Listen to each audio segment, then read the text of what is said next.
The life of a Viking was tough, no question, but if you were a Viking without a clan, it was a nightmare. Clans were everything in Norse society: your family, your crew, your safety net. They were the ones who had your back in a raid, shared their meat in the longhouse, and buried you with honor if you fell. Without a clan, you were nobody, a ghost in a world built on loyalty and blood ties. Imagine you're Astrid, a scrappy wanderer in 9th century Norway. Maybe your clan got wiped out in a feud, or you were exiled for some dumb mistake, like accidentally burning down the chieftain's barn. Whatever the reason, you're alone now, trudging through the snow with a rusty axe, a patched cloak, and a stomach growling louder than a wolf. The stars above are cold, and the fire you've built barely keeps the frost at bay. First off, survival was brutal without a clan.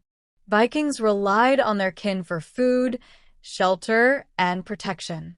Clans worked together to farm the rocky soil, fish the icy waters, and hunt in the forests. If you were alone, you had to do all that yourself. Picture Astrid trying to haul a net of fish from the sea with no one to help her steer the boat. One wrong wave, and she's soaked, freezing, and fishless. Farming? Forget it. A single person couldn't clear land, plant crops, and guard against thieves all at once. Hunger was a constant shadow, gnawing at her strength. Then there was safety. The Viking world was not a peaceful place. Raids, feuds, and ambushes were as common as rain. Clans provided warriors to stand shoulder to shoulder with you, whether you were defending your village or sailing off to plunder some distant monastery. Without a clan, Astrid's on her own. If a rival band spots her camp, she's got no one to watch her back. One night, she hears twigs snapping in the dark. Bandits, maybe, or worse, outlaws as desperate as she is. Her axe is sharp, but one against many, the odds aren't good. She's always looking over her shoulder, never sleeping deeply. Trade was another problem. Vikings were traders as much as raiders, sailing to markets in places like Hedeby or Birka, bartering furs, amber, or loot for silver and goods. But traders trusted clans, not loners. A lone Viking like Astrid walks into a bustling market, her pack heavy with pelts, only to get suspicious glares. "Who's your kin?" they ask. "Where's your chieftain?" Without a clan's reputation to vouch for her, she's lucky to trade at all, and if she does, she's cheated, getting half the silver she deserves. She leaves the market muttering curses, her dreams of a warm cloak or a new sword dashed. Worst of all was the loneliness. Vikings thrived on community, feasts, sagas, and songs by the fire. Clans were your identity, your purpose. Without one, Astrid's got no one to share her victories or mourn her losses. She sits by her pitiful campfire, carving runes into a stick to pass the time, whispering old stories to herself because there's no one else to listen. The gods, she hopes, might hear her, but even they seem to favor those with kin. At festivals like Yule, when clans gathered to honor Odin and feast on roasted boar, Astrid's on the outside, scavenging scraps, her heart as heavy as the snow-laden pines. Even death was worse without a clan. Vikings believed in honor, in a legacy carved in deeds and remembered in sagas. A clan would sing of your bravery, bury you with your weapons, maybe even raise a runestone to mark your name. But Astrid? If she falls, there's no one to tell her tale. She'd be forgotten, her bones left for the wolves. The thought haunts her as she trudges on, the wind carrying her sighs into the endless night. So, yeah, being a Viking without a clan sucked. You were exposed, vulnerable, and alone in a world that valued strength in numbers. Astrid's story isn't one of glory. She's no hero sailing to Valhalla. She's just a wanderer, fighting to survive another day, dreaming of a hall where she might belong again. As you imagine her fading into the mist, let the rhythm of her steps, slow, steady, crunching through the snow, lull you. The fire crackles softly, the stars twinkle above, and the world grows quiet, perfect for drifting off to sleep. The wind howled across the fjord, carrying the sharp bite of winter as Astrid pulled her tattered cloak tighter around her shoulders. She was a lone figure against the vast, snow-dusted landscape, her boots crunching through the frost, her breath clouding in the air. Once, she'd been part of the Iron Pines clan, a tight-knit band of farmers, warriors, and seafarers who called a small valley in Norway home.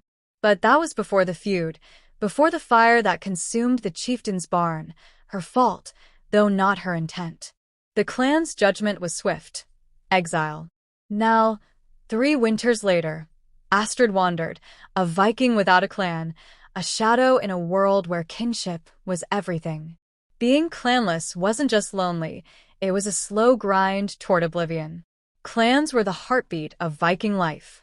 They tilled the stubborn soil together, hauled nets of wriggling cod from the sea, and stood shield to shield when raiders came. Without them, Astrid faced the world alone. Her mornings began before dawn, scraping frost from her tiny shelter, a lean-to of branches and hides, barely enough to keep the snow out. She'd trek to the river, axe in hand, to chop through ice for water. Fishing was harder. She'd carved a spear from a sapling, but spearing fish in the murky, half-frozen stream was a game of patience she rarely won. Some days, she'd find nothing but a few bitter roots to chew, her stomach twisting with hunger as she curled up by her feeble fire. Safety was a constant worry. The Viking world was a tapestry of alliances and grudges, woven with blood. Clans protected their own, their longhouses ringed with warriors who took turns standing watch. Astrid had no such shield. She'd learned to sleep lightly, her axe always within reach. One night, as the moon hung low, she woke to the snap of a branch. Her heart pounded as she gripped her weapon, peering into the darkness. Shadows moved, maybe wolves, maybe outlaws. She held her breath, willing them to pass. They did, that time, but the fear lingered, a cold weight in her chest. Another night, she wasn't so lucky. A band of scavengers, ragged men, clanless like her, spotted her fire. They demanded her fish and furs. Astrid stood her ground, axe raised, but 3 against 1 was no fight. She fled, leaving her meager supplies behind, her pride stinging as much as the frostbite on her toes. Trade, too, was a struggle. Vikings were master traders, their longships carrying furs, walrus ivory, and amber to markets across the sea. But trust was built on clan ties. Astrid had none. She'd trudged to the market at Ribe, her pack heavy with pelts she'd spent weeks trapping. The merchants, with their braided beards and silver-heavy purses, eyed her warily. "Who's your kin?" they'd ask, their hands resting on sword hilts. "No clan, no trade," one growled, offering her a single coin for a fox pelt worth 10. She took it, her jaw tight, knowing refusal meant going hungry. Once, she tried to barter for a new cloak, her old one threadbare and useless against the wind. The trader laughed, saying a lone woman's word was worth less than the dirt on his boots. Astrid left empty-handed, the market's warmth and chatter fading behind her as she walked back into the cold.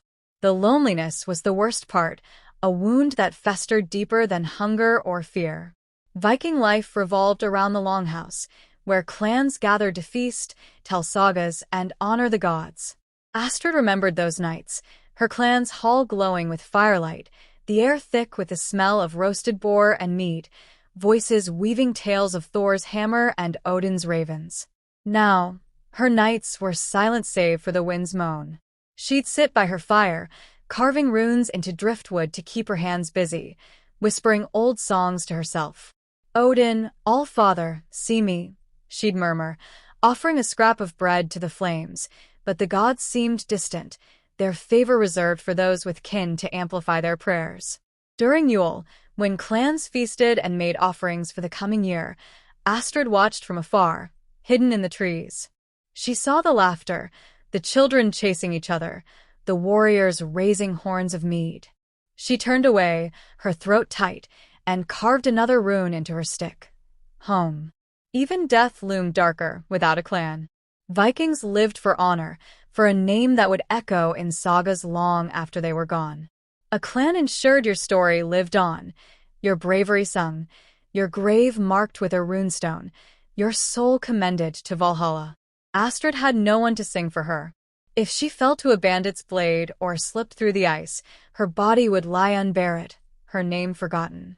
The thought haunted her as she wandered, her eyes tracing the stars for some sign of purpose. She'd heard tales of clanless warriors joining new clans, proving their worth through great deeds, but such stories felt like myths. Who would trust a lone wanderer, a woman with no kin to vouch for her? Yet Astrid kept moving.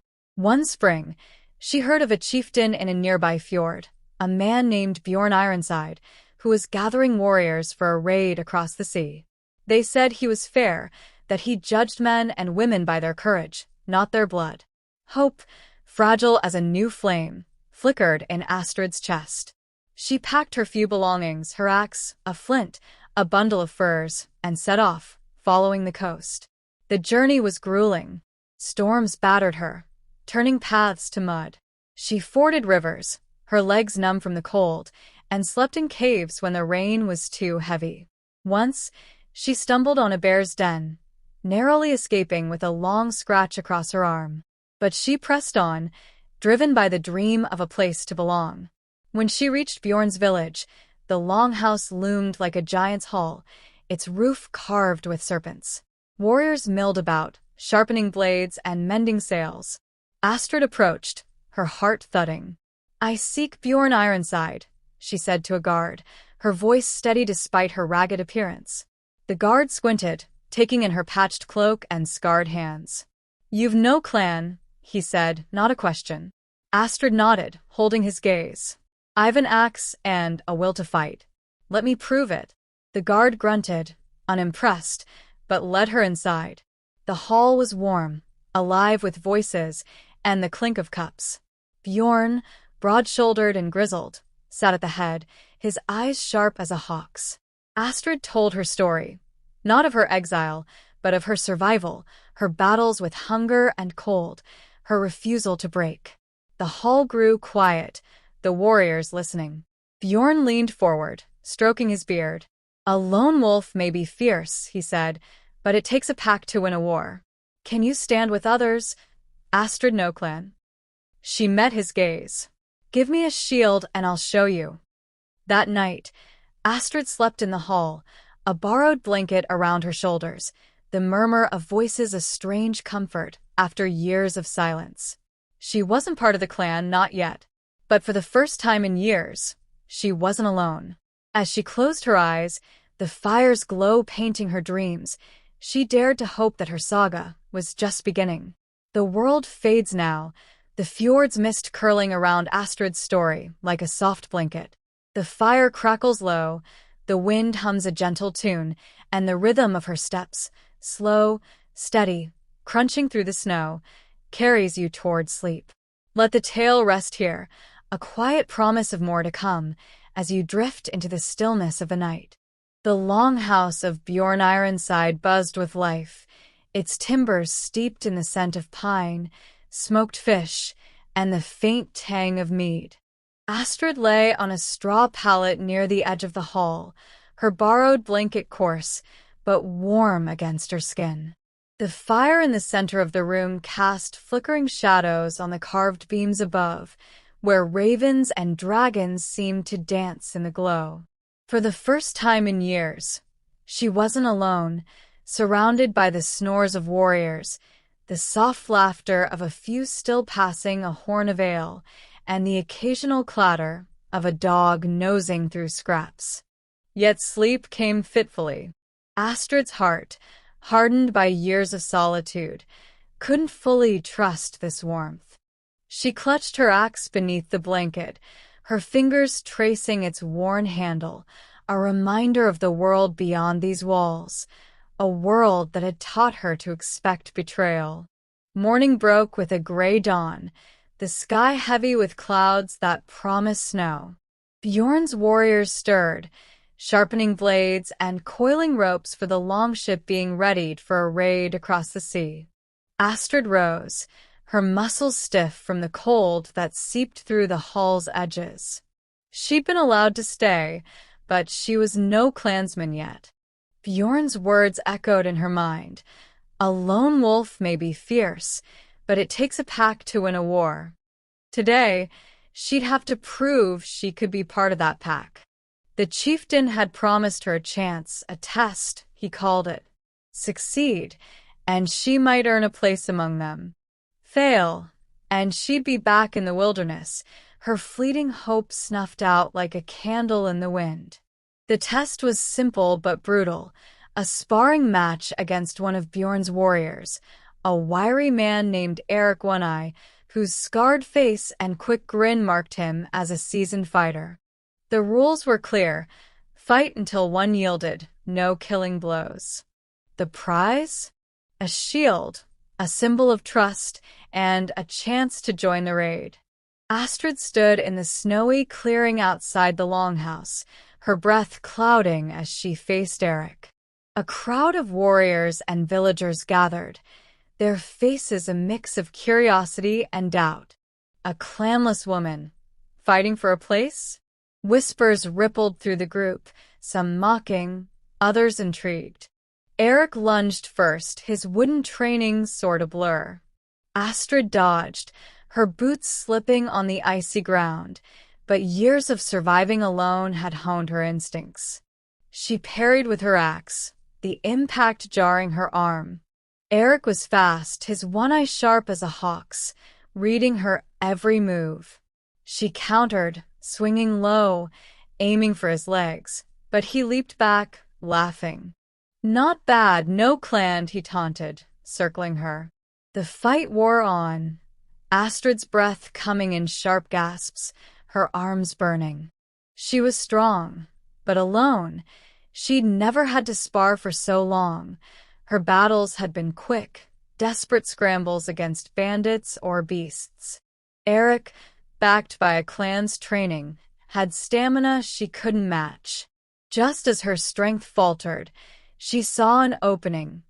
Eric's stance shifted, his weight too far forward. Astrid dropped low, sweeping her axe to knock his legs out.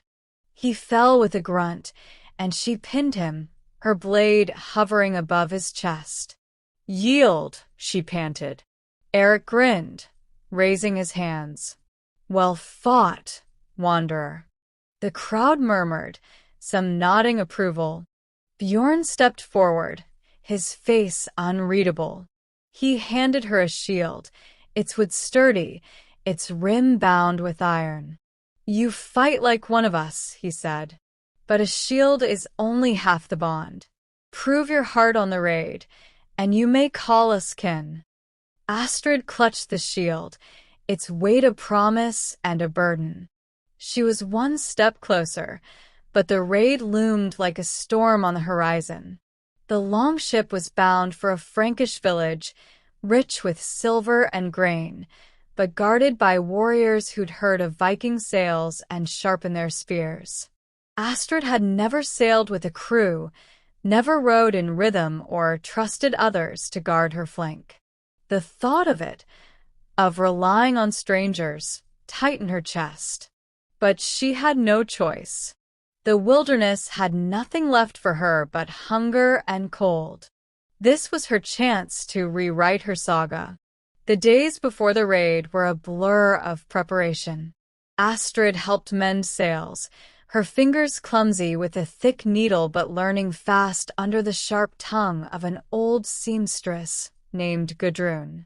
She hauled barrels of dried fish and water to the ship, her shoulders aching but her resolve firm.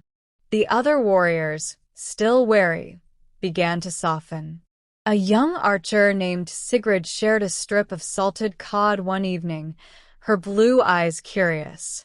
"Why no clan?" she asked, not unkindly. Astrid hesitated, the old shame of her exile rising like bile. "A mistake," she said finally, "and a fire." Sigrid nodded, asking no more, but the small act of sharing food felt like a crack in the wall between Astrid and the world.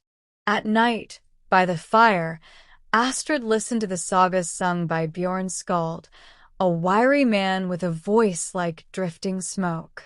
He told of heroes who defied the gods and won, of warriors who carved their names into eternity. Astrid wondered if her name could ever be sung, or if she'd remain a ghost, forgotten by all but the ravens. She carved runes into a scrap of wood, hope, strength, home, and tucked it into her pouch, a talisman against despair.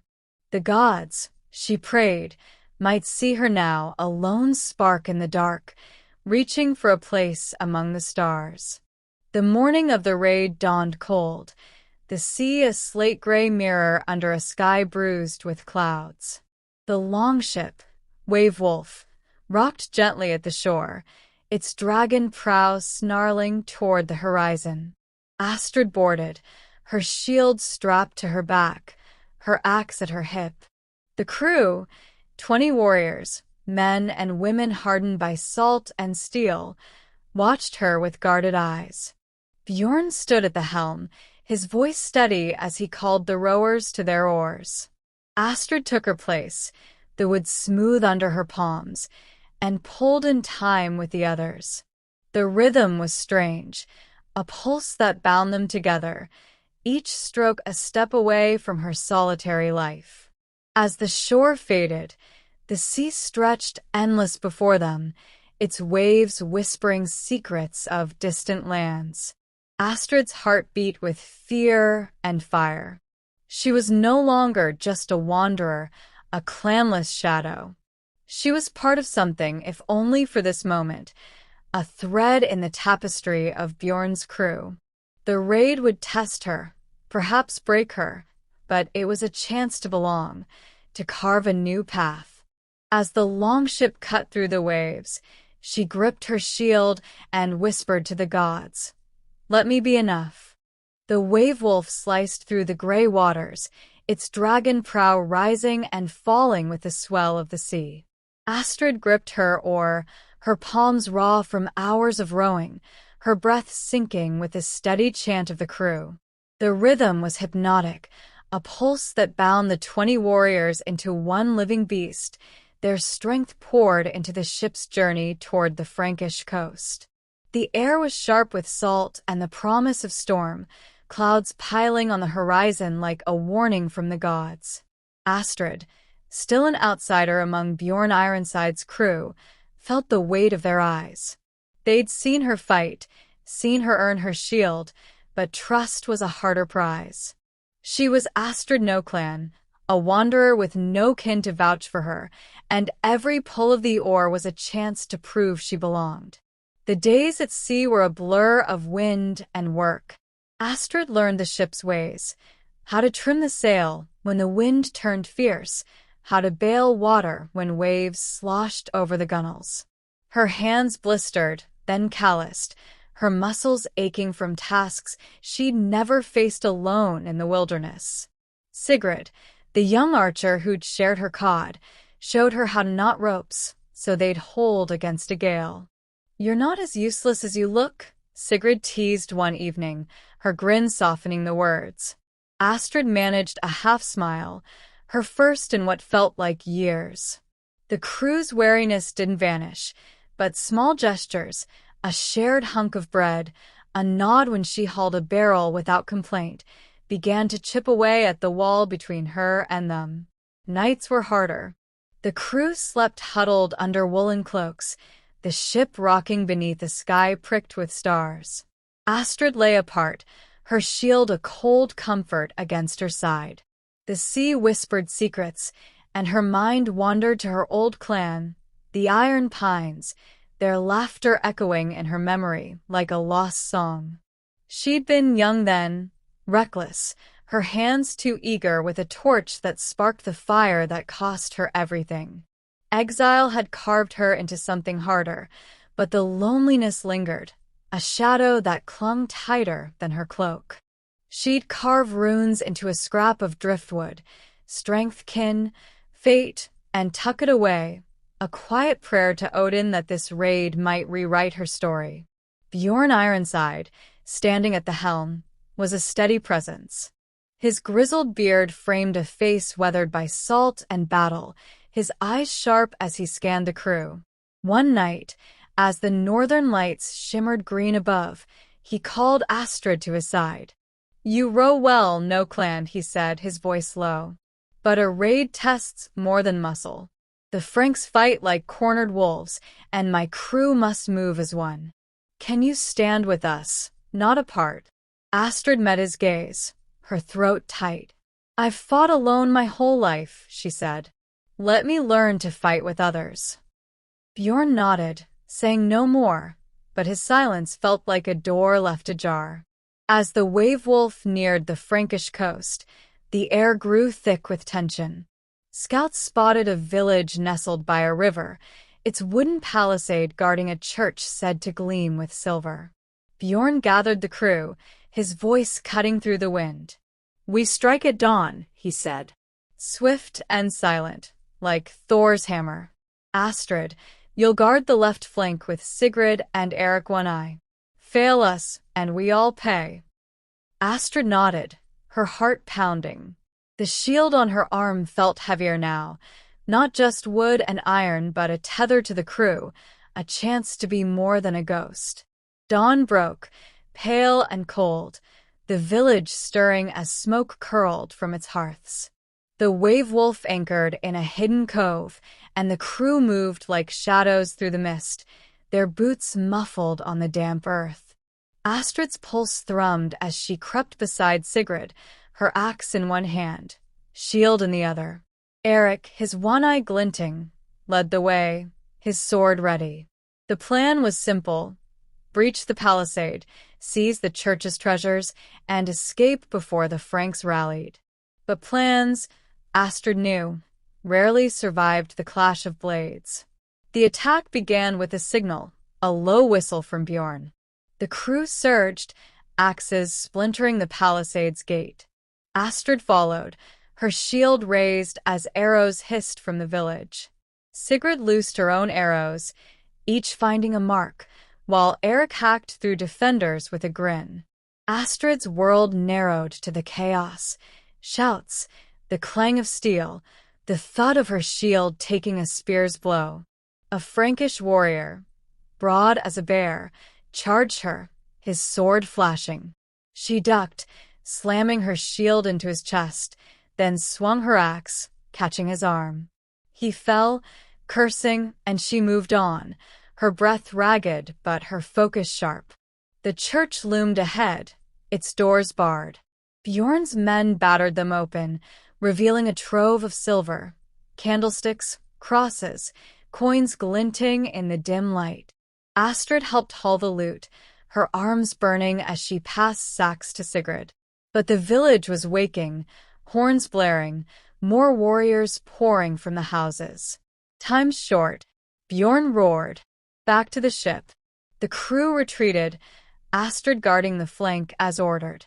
An arrow grazed her shoulder, hot pain flaring, but she kept moving, shielding Sigrid as the archer loosed one last shot. They reached the wave-wolf, shoving off as Frankish spears splashed into the shallows. Astrid rowed with the others, her wound stinging, the ship groaning under the weight of stolen silver. The crew was bloodied but alive, their hull heavy in the hold. As the village faded into the mist, Eric clapped Astrid's back, his grin wide. "Not bad, no clan. You didn't run." Sigrid handed her a strip of cloth for her wound, her eyes warm. "You're half a Viking now," she said. Astrid, too tired to reply, felt a spark of something unfamiliar, pride, maybe or the first roots of belonging. Back at sea, the crew divided the spoils, silver clinking into each warrior's share. Bjorn called Astrid forward, tossing her a small pouch of coins. "You held the flank," he said. "You're not clan yet, but you're no ghost either. Stay with us and we'll see." The crew murmured, some nodding, others still wary. Astrid clutched the pouch, its weight a promise she hadn't dared dream of. That night, as the wave wolf rocked under a star-strewn sky, she carved a new rune into her driftwood: trust. The sea sang its lullaby, and for the first time, Astrid slept without clutching her axe. The wave wolf carved its path through the dark sea, its dragon prow snarling at the horizon as the Frankish coast faded into memory. Astrid sat at her oar, her shoulder throbbing where an arrow had grazed her during the raid. The wound was shallow, bound with Sigurd's cloth, but each pull of the oar sent a dull ache through her arm. The crew around her was quieter now, the rush of battle giving way to the steady rhythm of rowing and the low hum of their voices. Silver from the Frankish church clinked in sacks stowed beneath the benches, a heavy haul that promised wealth for Bjorn Ironside's clan.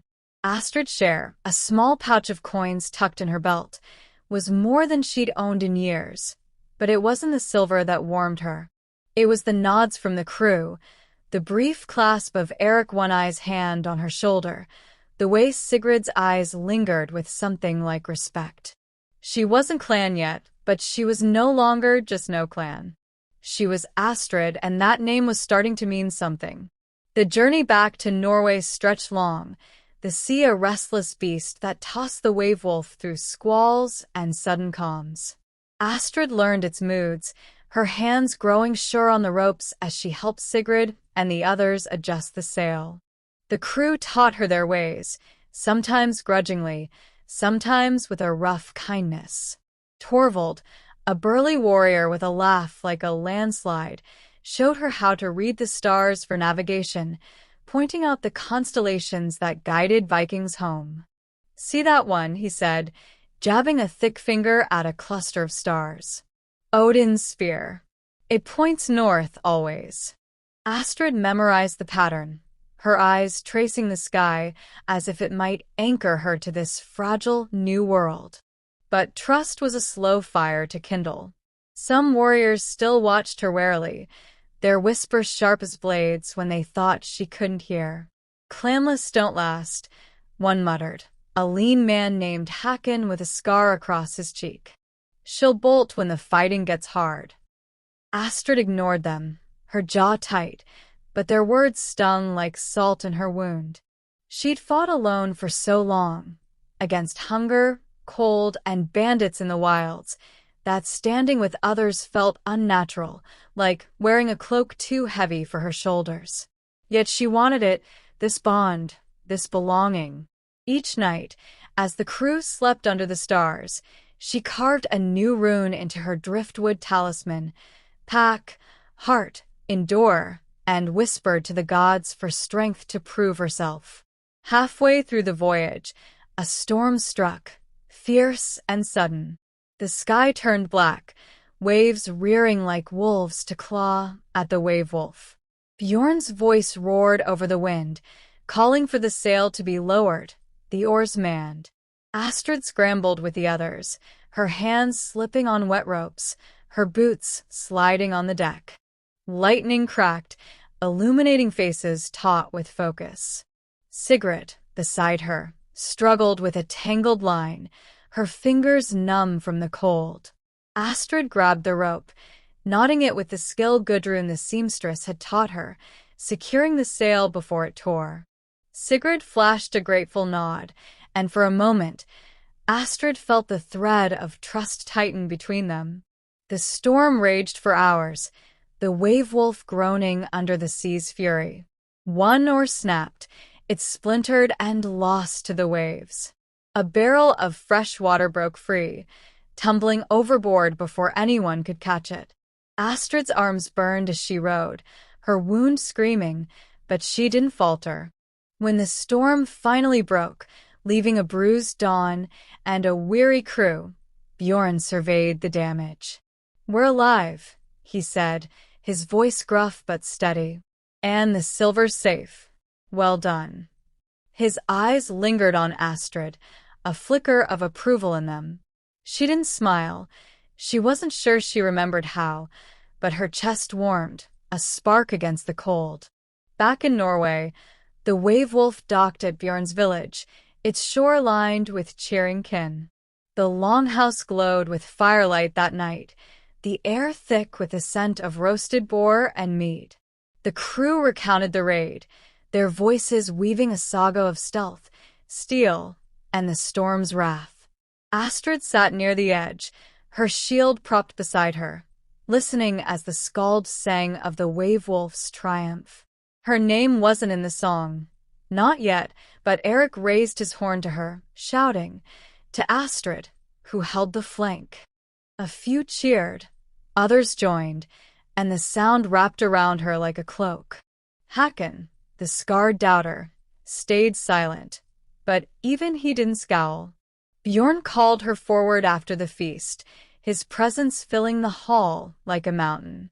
"You've earned your place on the Wave Wolf," he said, his voice carrying over the murmurs. "But a clan is more than raids. It's loyalty, blood, and oaths. Will you swear to stand with us, through fire and frost?" Astrid's heart thudded, her past rising like a ghost, her exile, the burning barn, the years of solitude. She thought of the wilderness, its endless cold, and the warmth of this hall, fragile but real. "I swear it," she said, her voice steady. Bjorn handed her a ring of iron, small enough to wear on a cord around her neck. "Not kin yet," he said, "but one of us. Don't make me regret it." That night, Astrid lay on her pallet, the iron ring heavy against her chest. The longhouse hummed with snores and the crackle of the fire, a sound that felt less foreign now. She thought of her old clan, the Iron Pines, their faces fading like runes worn smooth by time. She thought of the sea, the storm, the shield that had saved her from a spear. She thought of Sigurd's nod, Eric's grin, Torvald's stars. Her fingers found the driftwood in her pouch, and she carved a new rune, Oath. The gods, she hoped, were watching, their ravens circling in the dark. But the Norse world was never still. Whispers reached the village of a rival chieftain, Harald Redblade, who coveted Bjorn's silver and lands. His clan was larger, their axes sharp, their longships already spotted off the coast. Bjorn's crew would face them soon, a battle that would test Astrid's oath and the fragile bonds she'd begun to weave. As she closed her eyes, the fire's glow painting her dreams, she saw the clash of shields, the glint of steel, and a chance to carve her name into the saga of the Wave Wolf, or be lost to the wind forever. The longhouse of Bjorn Ironside glowed against the twilight, its firelight spilling through the cracks of the heavy wooden doors. Astrid sat on her pallet, the iron ring Bjorn had given her resting against her chest, a cold weight that anchored her to this new, uncertain place. The hall was alive with the clatter of cups, the low murmur of warriors planning for the threat that loomed like a shadow across the fjord. Harald Redblade, a rival chieftain whose name carried the bite of blood and ambition. Whispers of his clan's movements, longships spotted near the coast, scouts creeping through the pines, had set the village on edge. Astrid, still not fully one of Bjorn's clan, felt the tension like a blade at her throat. Her oath to stand with them was fresh, but untested, and the eyes of the crew, even those who'd cheered her after the raid, held a question. Could Astrid no clan be trusted when the real fight came? Days passed in a haze of preparation. The village buzzed like a hive, warriors sharpening axes, women weaving new sails, children hauling firewood under the watchful eyes of elders. Astrid threw herself into the work, her hands steady despite the ache in her shoulder, where the Frankish arrow had grazed her. She helped Torvald, the burly navigator, repair a longship's hull, smearing pitch over cracked planks until her fingers were black. Sigrid, the archer, taught her to fletch arrows, her quick hands guiding Astrid's clumsy ones. "Aim for the heart," Sigrid said, half smiling. "Or, at least the knee. Either stops a man." Astrid nodded, her lips twitching upward, a rare echo of warmth. These moments, small, shared tasks, felt like threads weaving her into the clan, but the weave was fragile, and Hakon's scowl from across the yard reminded her how easily it could unravel. Hakon, the scarred warrior who doubted her, was a thorn in her side. He'd been vocal since the raid, muttering to anyone who'd listen that a clanless wanderer had no place among them. "She'll run when Redblade comes," he said one evening, loud enough for Astrid to hear as she hauled water from the stream. No kin, no loyalty. Astrid's grip tightened on the bucket, but she kept silent, her jaw set. She'd learned long ago that words didn't win trust, deeds did. Still, his doubts gnawed at her, stirring memories of her exile from the iron pines, the burning barn, the chieftain's cold verdict. She pushed the thoughts down, focusing on the weight of the iron ring, the oath she'd sworn. She wouldn't run. Not this time. The threat of Harold Redblade grew closer with each passing day. Scouts returned with grim news. His longships, painted red as blood, were massing at the mouth of the fjord. His clan was larger, their warriors seasoned from raids across the Baltic, their chieftain a man who'd killed his own brother to claim power. Bjorn gathered his crew in the longhouse, the fire casting his shadow large against the walls. "Redblade wants our silver, our land, our lives," he said, his voice steady as stone. "We meet him at the Narrows, where the fjord chokes tight. Our ships, our axes, our will, they'll break him." The crew roared, fists pounding tables, but Astrid saw the flicker of fear in their eyes. This wasn't a raid for glory, it was a fight for survival. Astrid was assigned to the Wavewolf again, this time as part of the shield wall, a role that demanded trust in those beside her. She'd stand with Eric One Eye and Sigrid, their shields locked to form a barrier against Redblade's warriors. The thought of it, of relying on others, of being relied upon, tightened her chest. Alone, she'd survived by moving fast, striking hard, and slipping away. A shield wall was different. It was a chain, each link only as strong as the one beside it. As she polished her shield, its iron rim gleaming in the firelight, she whispered to the gods, "Let me hold." The night before the battle, the village held a blot, a sacrifice to Odin and Thor for victory. A goat was led to the stone altar, its bleat silenced by Bjorn's knife, its blood staining the snow. The skald chanted prayers, his voice weaving through the wind, while the crew offered mead and bread to the flames. Astrid stood at the edge, her own offering, a carved rune of courage, burning in the fire. She felt the gods' eyes, distant but watching, and wondered if they saw her as more than a wanderer now. Sigrid joined her, pressing a horn of mead into her hands. "Drink," she said. "Tomorrow we fight as one." Astrid sipped, the warmth spreading through her, and for a moment, the loneliness that haunted her for years felt lighter, like a shadow thinning at dawn. Dawn broke cold and clear, the fjord a mirror of ice and sky. The Wavewolf and two other longships glided toward the Narrows, their oars cutting silent ripples. Astrid stood at her post, shield heavy on her arm, axe at her hip. The crew was quiet, their breath clouding in the chill air, their eyes fixed on the horizon where Redblade's ships waited. Bjorn, at the helm, raised his sword, its blade catching the pale light. "For our kin, our home," he roared. The crew answered, their voices a thunder that shook Astrid's bones.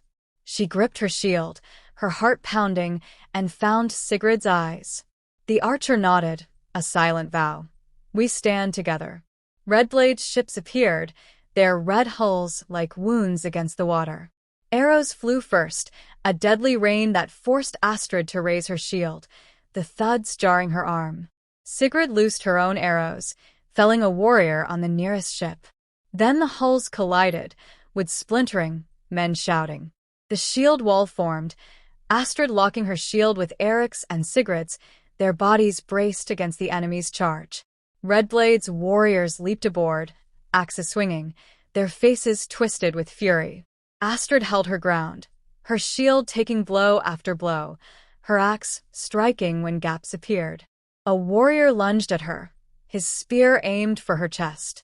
She deflected it, her axe biting into his shoulder, and he fell into the sea. The battle was chaos, blood on the deck, screams mingling with the crash of waves. Astrid fought not for glory, but for the ones beside her, for the oath she'd sworn. When Eric stumbled, his one eye blinded by blood, she stepped forward, shielding him until he could stand. When Sigrid's quiver emptied, Astrid tossed her a fallen spear. The chain held, the shield wall unbroken, but the cost was high. Torvald fell, his laugh silenced by a sword. Others followed, their names lost in the din. As the sun climbed, Redblade's forces wavered. Bjorn's roar rallied the crew, and with a final push, they drove the enemy back. The red ships retreated, limping down the fjord, leaving bodies and broken oars in their wake. The Wave Wolf stood battered but afloat, its crew bloodied but alive. Astrid, panting, her shield splintered, looked to Sigrid and Eric. They nodded, their faces grim but proud. Bjorn approached, his sword still dripping. "You held," he said to Astrid, his voice rough. "You're one of us now." He clasped her arm, a warrior's bond, and the crew cheered, their voices raw but strong. That night, in the Longhouse, the Skalds sang of the battle, of the Wave Wolf stand, and for the first time, Astrid's name was woven into the song. She sat among the crew, her wounds bound, her iron ring warm against her skin. Hakon, the doubter, raised his horn to her, his scowl gone. "To Astrid," he said, "who proved me wrong." The hall roared, and Astrid felt the weight of her exile lift, not fully, but enough to breathe. She carved a new rune into her driftwood, family, and let the fire's glow carry her tower. The Longhouse of Bjorn Ironside was a haven against the biting cold, its fire casting a golden glow over the weary crew. Astrid sat among them, her shield propped against the wall, its splintered wood a badge of the battle at the Narrows. The iron ring around her neck, given by Bjorn, felt heavier now, not with doubt, but with the weight of her new place among the clan. The Skald's voice wove through the hall, his song of the Wave Wolf's victory over Harald Redblade's red ships still echoing in her ears. Her name, spoken in the saga, was a strange music, one she hadn't dared dream of during her years as a wanderer. Yet even as the crew raised their horns, their laughter mingling with the crackle of the fire, Astrid felt a quiet unease. Belonging was new, fragile, like ice too thin to trust with her full weight. Winter settled over the fjord like a wolf curling around its prey. The days grew short, the sun barely cresting the horizon before sinking into dusk. The village turned inward, its people focused on survival through the long, dark months. Astrid found her place in the rhythm of the clan, hauling firewood, mending nets, and helping Gudrun, the sharp-tongued seamstress, stitch cloaks for the children. These tasks, once solitary in her clanless years, now bound her to others. Sigrid, the archer, became a steady presence, her quick wit and sure hands a comfort. Eric One Eye, his scarred face softened by mead, shared tales of past raids, his laughter pulling Astrid into the circle of the crew. Even Hakon, the warrior who doubted her, began to nod in greeting, his grudging respect a small victory. But the past was a shadow that clung to Astrid's heels. At night, when the longhouse quieted and the fire burned low, memories of her exile surfaced. The burning barn of the iron pines, the chieftain's cold eyes, the endless cold of her wandering years. She'd been reckless then, a girl who thought a torch could solve a dispute over stolen livestock. The fire had spread too fast, consuming her clan's trust along with the barn. Now, as she sat among Bjorn's people, she wondered if she could ever truly outrun that mistake. She carved runes into her driftwood talisman, heal, root, truth, and whispered to the gods, asking for a heart strong enough to carry both her past and her future. The clan's victory over Redblade had brought peace, but it was a brittle kind. Scouts reported that Harold, though driven back, was licking his wounds in a distant fjord, rebuilding his forces.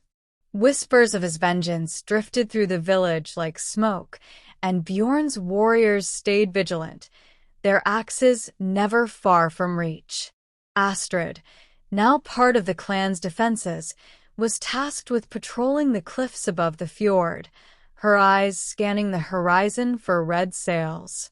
The wind was merciless up there, clawing through her cloak, but she welcomed the solitude.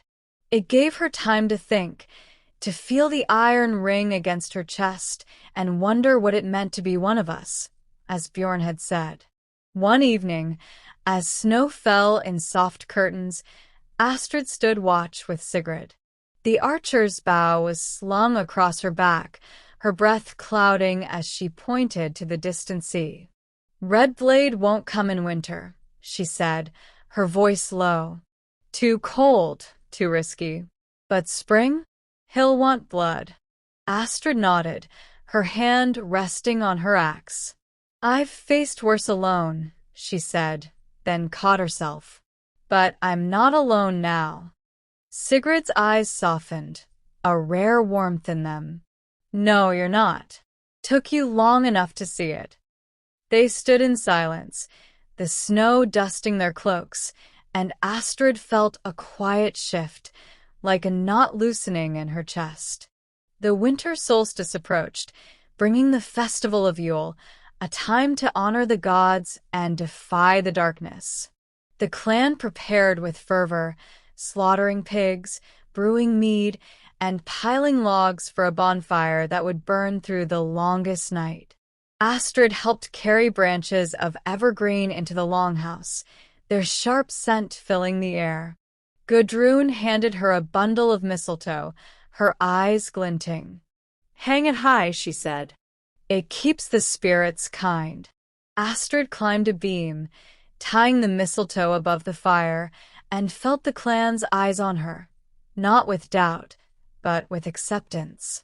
For the first time, she wasn't on the outside, watching from the trees. The Yule feast was a riot of warmth and noise.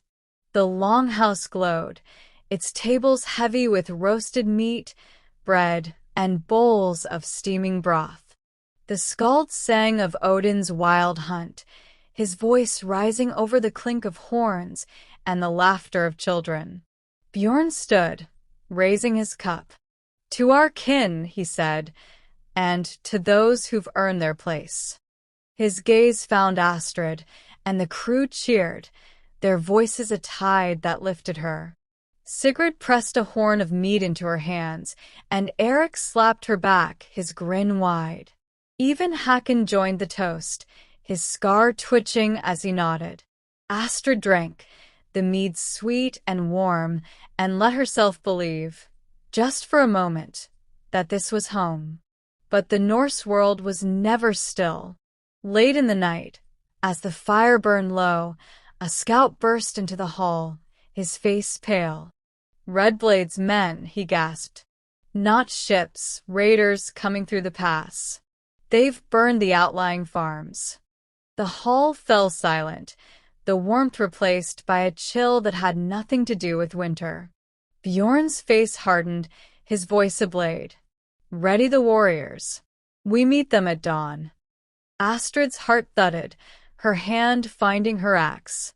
The clan she'd fought to join was under threat, and her oath would be tested again. Not on the sea, but on the snow-crusted hills where blood would stain the frost. As the crew armed themselves, Astrid stood with Sigrid and Eric, her shield repaired, her axe sharpened. Bjorn approached, his eyes like flint. You swore to stand with us, he said. Now we'll see what that oath is worth. Astrid nodded, her voice steady. I'll hold. The words were a vow, not just to Bjorn, but to herself, to the girl who'd lost everything and the woman who'd fought to build something new.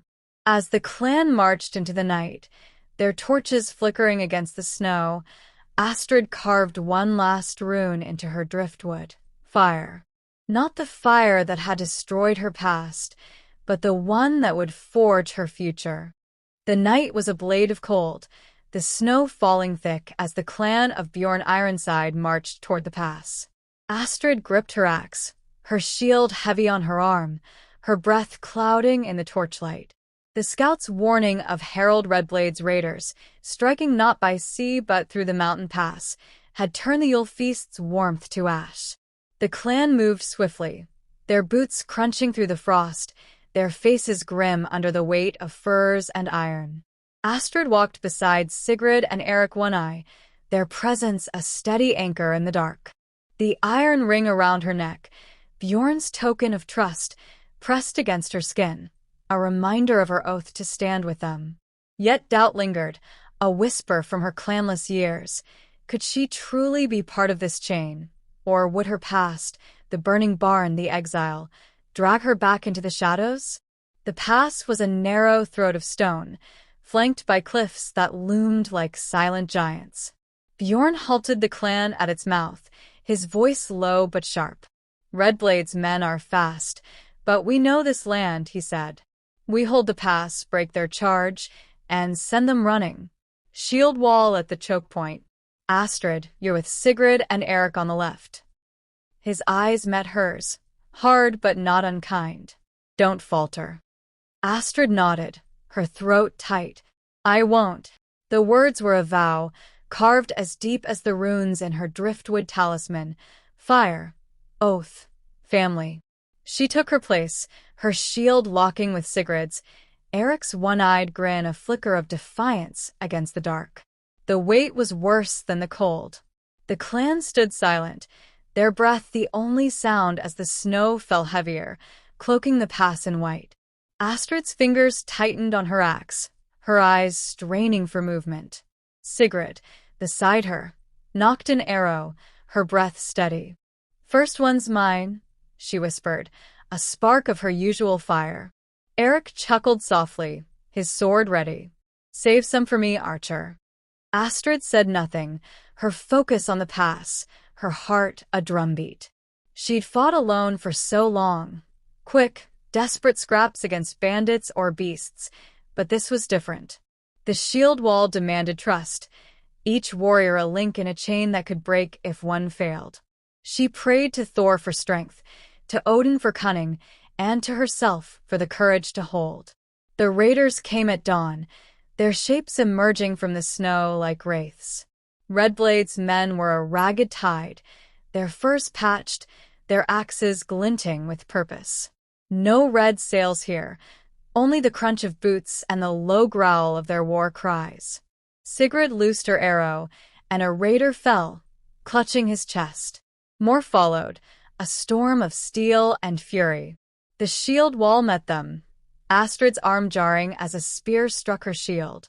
She swung her axe, catching a raider's arm, his scream swallowed by the clash. Eric roared beside her, his sword a blur, while Sigrid's arrows flew like Thor's lightning. The chain held, but the pressure was relentless, the enemy pushing to break through to the village beyond. Astrid's world narrowed to the fight, shield up, axe swinging, boots braced in the snow. A raider, tall and wild-eyed, charged her, his axe aimed for her head. She ducked, slamming her shield into his gut, then brought her axe down on his shoulder. He fell, but another took his place and another. Her arms burned, her wound from the Frankish raid throbbing, but she didn't falter. When Sigrid stumbled, an arrow grazing her arm, Astrid stepped forward, shielding her until she could stand. Stay with me, Astrid growled, and Sigrid nodded, her bow ready again. Eric laughed, blood streaking his face. You're not half bad, no clan? The battle turned when Bjorn himself joined the fray, his sword cleaving through raiders like a ship through waves. His presence was a fire, rallying the clan. Astrid saw him fell a giant of a man, his blade swift and sure, and the enemy's resolve began to crack. Redblade's raiders, outnumbered in the tight pass, faltered under the clan's ferocity. With a final push, the shield wall drove them back, their retreat a chaotic scramble over snow and stone. The clan cheered, their voices raw, but Astrid stayed silent, her chest heaving, her eyes on the fallen. Too many of Bjorn's people lay still, their blood staining the frost. She recognized a young warrior, barely older than a boy, who'd shared his bread with her days before. Her heart twisted, but there was no time to mourn. Bjorn gathered the survivors, his face etched with grief and pride. "We held the pass," he said, his voice carrying over the wind. "Redblade's broken for now. We've earned our rest." His gaze found Astrid, and he nodded, a gesture heavier than words. "You stood firm, Astrid. You're no wonder today." The crew murmured agreement, even Hakon, whose scar twitched as he clapped her shoulder. Sigrid, her arm bound, handed Astrid a strip of cloth stained with her own blood. "Keep it," she said, her grin tired but real. "You earned it." Astrid tucked it into her pouch, next to her driftwood runes, a new talisman of the bond she was forging. Back in the village, the longhouse was a refuge, its fire a beacon against the winter's grip. The clan mourned their dead, their names added to the skald's song, a lament that wove through the smoke.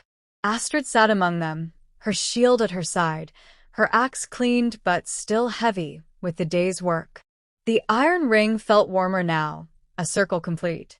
She wasn't fully kin, not yet, but she was no longer no clan. She was Astrid, shield-bearer, oath-keeper, part of the Wavewolf saga.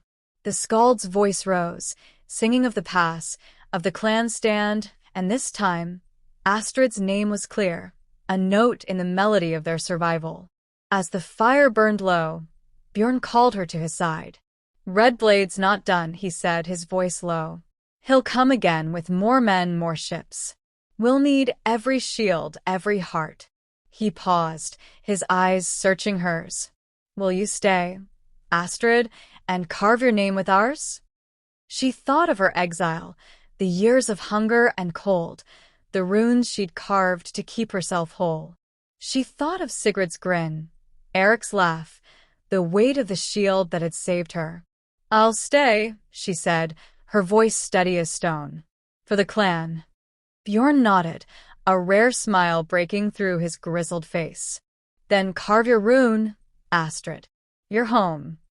That night, as the longhouse settled into quiet, Astrid lay on her pallet, the fire's glow painting her dreams.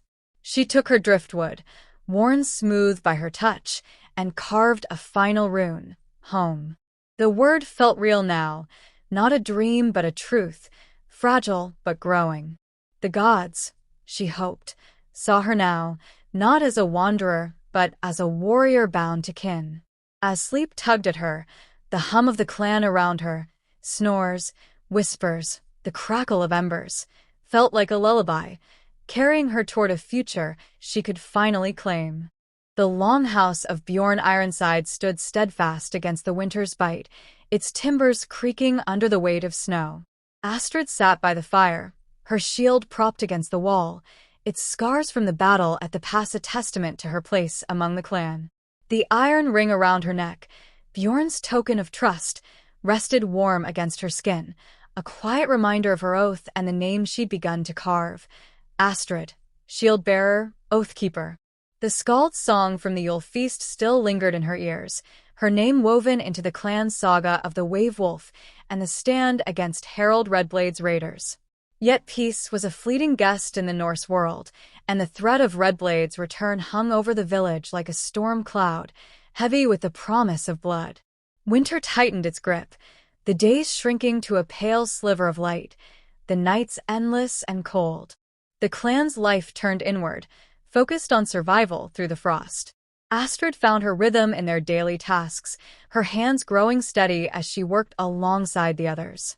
She hauled nets with Sigrid, the archer, their boots slipping on the icy shore as they pulled fish from the fjord's frozen edge. She chopped firewood with Eric One Eye, his laughter cutting through the chill as he teased her clumsy swings. "You fight better than you chop, Astrid," he grinned, dodging a playful shove.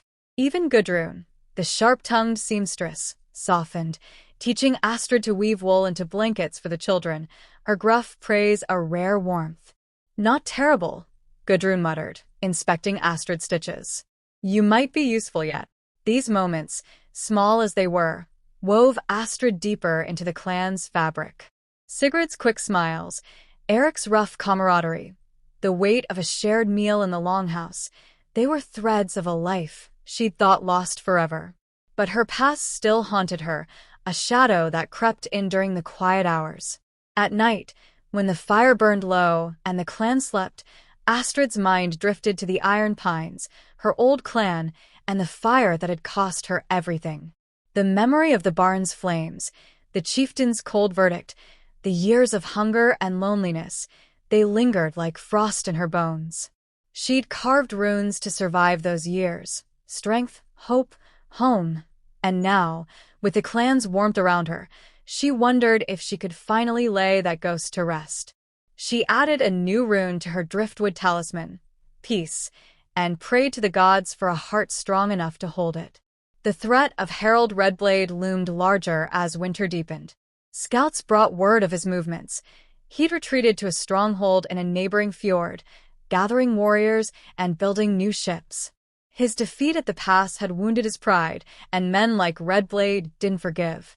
Bjorn called a council in the longhouse, the fire casting his shadow large against the carved walls. "Redblade won't wait for spring," he said, his voice steady but grim.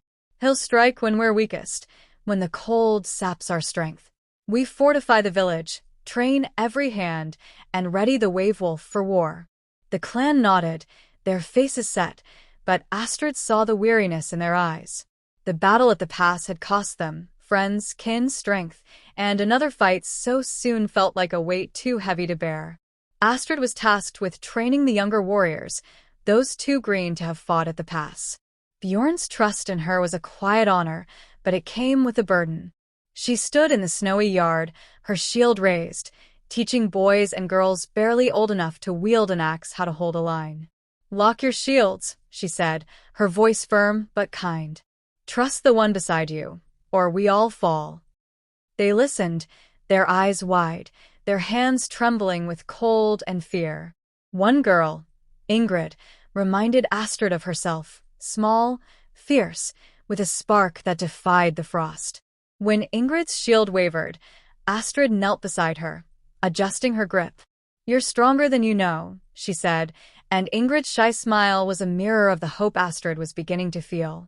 But trust, even within the clan, was a fragile thing. Hakon, the scarred warrior who'd once doubted her, had softened after the battle, but others still whispered. A woman named Frida, whose brother had died at the pass, blamed Astrid for surviving when others hadn't. "Clanless luck," Frida muttered one evening, her voice sharp as she passed Astrid in the longhouse. "You live while better men fall." Astrid's jaw tightened, but she didn't reply. She knew grief's bite, how it turned pain into venom. Instead, she worked harder, hauling more wood, mending more nets, proving her worth with every task. Sigrid, overhearing Frida's words, pulled Astrid aside later. "She's hurting," Sigrid said, her hand on Astrid's arm. "Give her time. You've earned your place." Astrid nodded, but the words lingered, a reminder that belonging was a fire that needed constant tending. As the solstice passed, the clan prepared for Redblade's next move. Bjorn ordered the village fortified, palisades strengthened, traps set in the pass, longships readied for a quick escape or counterattack. Astrid helped dig ditches, her hands blistered but steady, her mind sharp with the memory of battle. One night, as she stood watch on the cliffs, the northern lights shimmered above, green and ghostly. She felt the gods' eyes, Odin's cunning, Thor's strength, and whispered a prayer for the clan, for the home she was building. The wind carried her words, and she carved a new rune into her driftwood shield. The attack came on a moonless night, not with ships but with fire. Redblade's raiders, silent as wolves, crept through the pass and set the outlying farms ablaze. The glow woke the village, shouts rising as the clan scrambled to arms. Astrid grabbed her shield and axe, her heart pounding as she joined Sigrid and Eric at the palisade. Bjorn's voice cut through the chaos. "Hold the gate. Drive them back." The raiders struck hard, their torches painting the night red, their axes hacking at the wooden walls. Astrid locked her shield with Sigrid's, their bodies braced against the onslaught. An arrow hissed past, grazing her cheek, but she held firm, her axe finding a raider's arm. Eric roared beside her, his sword a whirlwind, while Sigrid's arrows felled men before they could reach the gate. The fight was brutal, the air thick with smoke and screams. Astrid's shield splintered under a heavy blow, but she didn't falter, her axe a blur of steel. When a raider broke through, aiming for the longhouse, Astrid chased him, tackling him into the snow. They grappled, his knife nicking her arm, but she drove her axe into his side, ending the threat. As she stood, panting, she saw Frida nearby, her own axe bloodied, her eyes wide with fear and fury. Their gazes met, and for a moment, Astrid thought she saw a flicker of respect. The raiders, outnumbered and outfought, fled into the night, leaving their torches to gutter in the snow. Dawn revealed a village scarred but standing. The fires were doused, the dead counted, fewer than feared, but each lost a wound. Bjorn gathered the clan, his face etched with pride. "We held," he said. "Redblade's broken again, thanks to every shield here." His eyes found Astrid, and he raised his horn. To Astrid, who fights like kin. The clan cheered, Frida among them, her nod small but real. Astrid's chest tightened, not with doubt, but with the weight of belonging. She was no longer no clan. She was Astrid, of the Wavewolf, her name carved in the clans. The longhouse of Bjorn Ironside stood as a bulwark against the fading winter, its firelight a beacon in the endless night. Astrid sat among the clan, her shield propped against the wall, its scars from the battle at the pass and the fiery raid now badges of her belonging. The iron ring around her neck, Bjorn's token, rested warm against her skin, a quiet anchor to the oath she'd kept through blood and frost. The skald's song of the clan's victories, against Harold Redblade's raiders, against the cold itself, still echoed in her ears, her name woven into the verses like a thread of silver. Yet even as the clan's warmth wrapped around her, Astrid felt the weight of her new place, like a sapling testing its roots in rocky soil. She was no longer no clan, but the path to true kinship was a long one, and the Norse world was never kind to those who rested. Winter's grip was loosening, the days stretching longer, the snow melting into rivulets that fed the fjord. The clan turned to spring's tasks, repairing longships, sowing barley in the stubborn soil, and mending nets for the fishing season. Astrid found her place in this rhythm, her hands growing deft as she worked alongside her kin. She helped Sigrid weave new nets, their fingers brushing as they knotted hemp under the pale sun. Eric One Eye, his grin as sharp as his sword, taught her to carve oars, his one eye glinting as he teased her rough cuts. "You're better with an axe, Astrid," he laughed, dodging her mock glare. Gudrun, the seamstress, handed her a needle to mend sails, her gruff approval a warmth Astrid was learning to trust. "Keep at it, girl," Gudrun said, inspecting her stitches. "You're no wonder now." These moments, small as seeds, rooted Astrid deeper into the clan. Sigrid's laughter, Eric's camaraderie, the weight of a shared meal in the longhouse, they were the threads of a life she'd thought lost to her exile. Yet the shadow of her past lingered, creeping in during the quiet hours. At night, when the fire dimmed and the clan slept, Astrid's mind drifted to the iron pines, her old clan, and the fire that had burned her bridges. The barn's flames, the chieftain's cold judgment, the years of hunger and solitude, they were ghosts she couldn't fully banish. She'd carved runes to survive those years. Strength, hope, kin. And now, with the clan's warmth around her, she wondered if she could finally lay them to rest. She added a new rune to her driftwood talisman, growth, and whispered to the gods for a heart strong enough to embrace this new life. The threat of Harold Redblade, though driven back twice, was a storm that refused to break. Scouts brought word that he was rebuilding in his stronghold, forging alliances with other chieftains, his red ships growing in number. His defeat at the pass and the failed raid had only sharpened his hunger for Bjorn's lands and silver. The clan lived with one eye on the horizon, their axes never far from reach. Astrid, now a trusted shield-bearer, joined the patrols along the cliffs, her boots crunching through the melting snow as she scanned for signs of trouble. The wind was softer now, carrying the scent of pine and salt, but it still bit through her cloak, a reminder that peace was as fragile as spring ice. One evening, as the sky burned pink with the setting sun, Astrid patrolled with Sigrid and Ingrid, the young warrior who reminded her of her younger self. The girl's axe was too big for her hands, but her eyes were fierce, and Astrid saw her own defiance mirrored there. "Will Redblade come again?" Ingrid asked, her voice small but steady. Astrid hesitated, remembering her own fears as a clanless wanderer. "He might," she said, resting a hand on Ingrid's shoulder. "But we'll hold like we did before. Together." Sigrid nodded, her bow slung across her back. "Together," she echoed, her smile a spark in the dusk. The word felt like a rune itself, carved into Astrid's heart. The clan's preparations grew urgent as spring approached. Bjorn called a council in the longhouse, the fire casting a shadow across the carved beams. "Redblade's gathering strength," he said, his voice a low rumble. "He'll come by sea this time, with ships and men to overwhelm us. We'll meet him at the fjord's mouth, where the currents favor us. The wave wolf will lead." The clan murmured, their faces set with resolve, but Astrid saw the weight of it. Another battle, another test of their strength. She was tasked with readying the wave wolf, her hands working alongside Torvald's to check its hull and sails. The navigator, his laugh quieter since the pass, clapped her shoulder. "You're one of us now, Astrid. Don't forget it." His words were a warmth she carried into the cold nights. As the days warmed, the clan held a spring blot, a sacrifice to Freya for fertility and Thor for strength. A sow was offered, its blood staining the altar, its meat shared in a feast that filled the longhouse with laughter and song.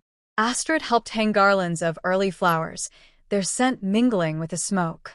Sigrid pulled her into a dance, their feet stomping to the skald's drum, and for a moment, Astrid forgot the weight of her past. Even Frida, the woman who'd blamed her for surviving the pass, joined the feast, her eyes softer now. "You fought well," Frida said, her voice rough but sincere, offering Astrid a horn of mead. Astrid took it, the gesture a bridge over old wounds. But the Norse world was never still. On a gray morning, as mist clung to the fjord, a scout's horn blared from the cliffs. Redblade's ships had been sighted, red hulls slicing through the sea, their oars a steady drumbeat. Bjorn rallied the clan, his voice cutting through the panic. "To the wave wolf. We meet them at the fjord's mouth." Astrid grabbed her shield and axe, her heart a steady pulse as she joined Sigrid and Eric aboard the longship. The wave wolf glided out, flanked by two smaller ships, their prows carving the water. Astrid took her place at the oar, her hands sure, her eyes on the horizon where Redblade's fleet loomed. The battle began with a clash of hulls, the wave wolf ramming a red ship as arrows rained down. Astrid locked her shield with Sigrid's and Eric's, their wall a barrier against the enemy's charge. Redblade himself, a towering figure with a blood-red cloak, stood on his ship, his axe raised as he roared commands. Astrid's world narrowed to the fight, shield up, axe swinging, her breath sharp in her lungs. A raider leaped aboard, his spear aimed for her chest. She deflected it, her axe biting into his leg, and he fell into the sea. Sigrid's arrows flew. Eric's sword sang, and Astrid held the line, her strength a fire that burned through fear. The battle turned when Bjorn's ship outmaneuvered Redblade's, the Wave Wolf's crew boarding the enemy's lead ship. Astrid followed, her axe a blur as she fought beside her kin. She saw Redblade, his eyes locking on hers, and for a moment, she felt the weight of his rage. But she didn't falter, her shield taking his blow, her axe striking back. The clan's ferocity overwhelmed the raiders, and Redblade's ships began to retreat, their red hulls fading into the mist. The Wave Wolf stood victorious, its deck bloodied but whole. Back in the village, the clan mourned their losses, fewer this time, but each a wound. Bjorn raised his horn in the longhouse, his voice raw. To our kin, living and fallen. To Astrid, who carved her name with us. The cheer was a tide lifting her. Sigrid pressed a carved wooden bead into her hand, a token of their bond. The longhouse of Bjorn Ironside stood as a beacon in the fading winter, its firelight spilling through the cracks to meet the softening snow outside. Astrid sat among her kin, her shield resting against the wall, its scars from battles at the pass, and the fjord's mouth now a map of her belonging. The iron ring around her neck, Bjorn's token, was warm against her skin, a steady reminder of the oath she'd kept through blood and storm. The skald's song of the Wave Wolf's victory over Harald Redblade's red ships still echoed in her ears, her name a bright thread in the clan saga. Yet even as the clan's warmth wrapped around her, Astrid felt the weight of her new place, like a young tree testing its roots against the wind. She was no longer no clan, but true kinship was a fire that needed constant tending, and the Norse world was never one to let fires burn untested. Spring was creeping into the fjord, the ice breaking into glittering shards, the air carrying the faint scent of new growth. The clan turned to the season's tasks, sowing fields, repairing longships, and preparing for the summer's raids and trade. Astrid found her place in this rhythm, her hands growing sure as she worked alongside her kin. She helped Sigrid mend nets, their laughter mingling as they sat by the shore, the sun warming their backs. Eric One Eye, his grin as sharp as ever, showed her how to carve runes into a ship's prow, his one eye glinting as he praised her steady hand. "You're learning, Astrid," he said, tossing her a piece of driftwood to practice on. Gudrun, the seamstress, handed her a bundle of wool to spin, her gruff nod a quiet approval. "You're no wanderer now," she muttered, and Astrid felt the words settle like a stone in her heart. These moments, small as spring buds, rooted Astrid deeper into the clan. Sigrid's easy camaraderie, Eric's rough warmth, the shared weight of a meal in the longhouse, they were the threads of a life she'd thought lost to her exile. Yet the ghosts of her past still lingered, creeping in during the quiet hours. At night, when the fire dimmed and the clan slept, Astrid's mind drifted to the Iron Pines, her old clan, and the fire that had burned her bridges. The memory of the barn's flames, the chieftain's cold verdict, the years of hunger and solitude, they were shadows she couldn't fully outrun. She'd carved runes to survive those years, strength, hope, root, and now, with the clan's warmth around her, she wondered if she could finally let them fade. She added a new rune to her driftwood talisman, Bloom, and whispered to the gods for a heart strong enough to grow. Harald Redblade's shadow, though driven back twice, was a storm that refused to break. Scouts brought word that he'd retreated to his stronghold, licking his wounds but forging new alliances with chieftains from distant fjords. His red ships were being rebuilt, their numbers growing, his hunger for Bjorn's lands and silver sharper than ever. The clan lived with one eye on the sea, their axes always within reach. Astrid, now a trusted shield-bearer, joined the patrols along the cliffs, her boots sinking into the muddy paths as she scanned for red sails. The spring winds were gentler now, carrying the scent of salt and pine, but they still whispered of danger, a reminder that peace was as fleeting as the morning mist. One evening, as the sky burned gold with the setting sun, Astrid stood watch with Sigrid and Ingrid, the young warrior whose fierce eyes mirrored her own past. Ingrid's axe was still too heavy for her small frame, but she wielded it with a stubborn grit that made Astrid proud. "Will Redblade come again?" Ingrid asked, her voice steady despite the question's weight. Astrid knelt beside her, adjusting her grip on the axe. "He might," she said, her tone calm but honest. "But we've faced him before, and we'll face him again. Together." Sigrid, her bow slung across her back, nodded. "Together," she said, her smile a spark in the twilight. The word was a rune in itself, carved deep into Astrid's soul. The clan's preparations grew urgent as spring bloomed. Bjorn called a council in the longhouse, the fire casting a shadow across the carved beams. "Red Blade's biding his time," he said, his voice a low rumble. "He'll strike when we're scattered, when our ships are trading or raiding. We'll fortify the fjord, train every hand, and keep the wave wolf ready." The clan nodded, their faces set with resolve, but Astrid saw the weariness in their eyes. The battles at the pass and the fjord had cost them kin, strength, hope, and another fight so soon was a heavy burden. Astrid was tasked with training the younger warriors alongside Ingrid, teaching them to hold a shield wall. "Trust the one beside you," she told them, her voice firm. "That's what makes us strong." Ingrid's eyes shone, and Astrid saw her own journey reflected, a girl finding her place through courage. But not all wounds healed easily. Frida, the woman who'd blamed Astrid for surviving the pass, had softened, but others still whispered. A young warrior named Leif, whose cousin had fallen in the fjord battle, eyed Astrid with suspicion. "Clanless luck," he muttered one day, sharpening his axe nearby. "You live while others die." Astrid's jaw tightened, but she kept silent, her hands busy with a net. She knew grief's sting, how it twisted pain into blame. Sigrid, overhearing, pulled Astrid aside later. "Leif's young," she said, her hand on Astrid's arm. "He'll see your worth.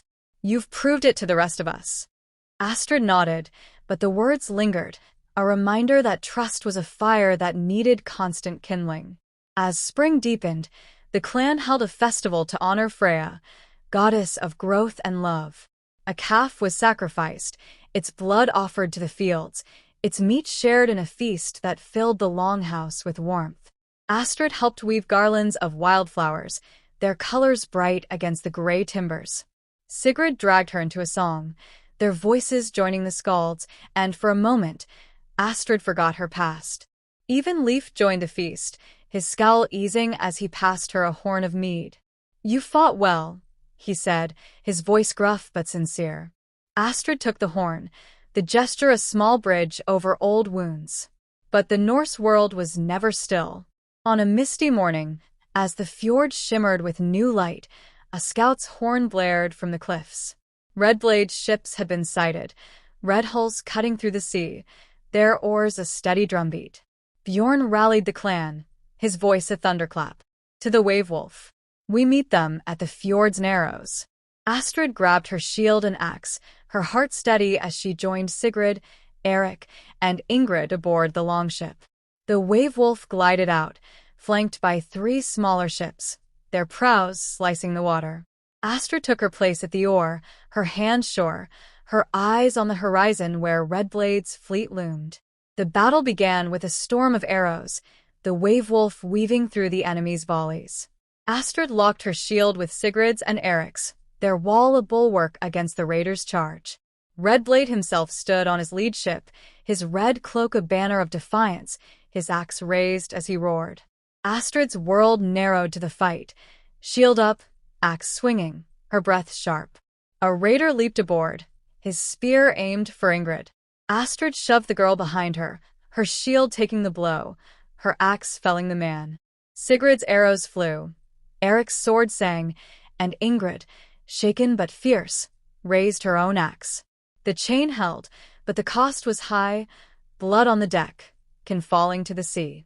The battle turned when Bjorn's ship rammed Red Blade's.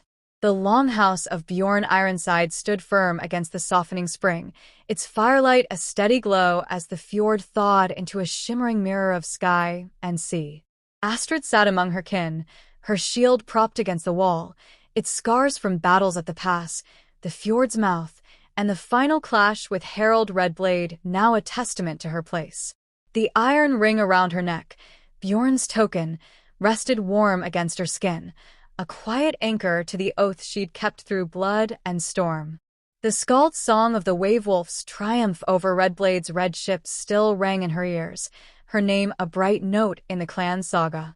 With Redblade's defeat, a fragile peace had settled over the village, but Astrid knew the Norse world was never still, and her place, though earned, was a fire that needed constant tending. She was no longer no clan, but true kinship was a path she walked with care, her roots still finding purchase in the rocky soil of trust. Summer crept into the fjord, the days stretching long and golden, the air thick with the scent of wildflowers and salt. The clan turned to the season's tasks, sailing to trade in distant markets, harvesting barley from the fields, and readying longships for raids that would bring silver and glory. Astrid found her rhythm in this new season, her hands steady as she worked alongside her kin. She helped Sigrid repair the wave-wolf sails, their laughter weaving through the hum of the shore as they stitched under the warm sun.